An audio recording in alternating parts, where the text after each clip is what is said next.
That heavy rain across the north that Jason was just talking about already causing some minor river flooding down here in southwest Alabama.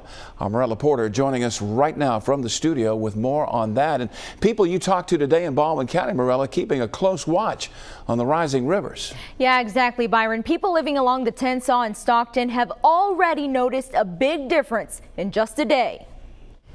Rising waters forcing people living in the Delta to act fast. It's what they're sending down from north. I mean, you go up north, they're opening all the gates, between here and Wetumpka and on up the river. I mean, you got, I think, 3 locks between here and there.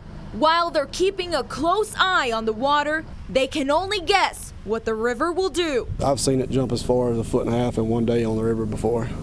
So depending on how much they're letting, come down. Fulner Stewart has started moving things up and tying stuff down as the river swells. Get everything out from under the house because it'll get about 6 feet under the house. You got to get everything that you don't want floated off.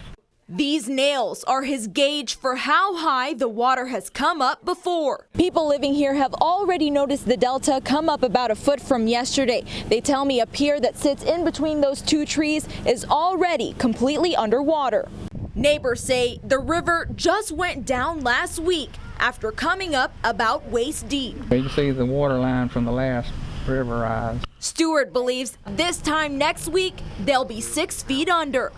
They tell me it's just part of living on the river, and they understand. If they don't open up the dams up there, then everybody will get flooded out up there. For them, it's worth it. We love it out here. Like I said, we try to not let the high water get to us as much as possible, but sometimes you got to do what you got to do.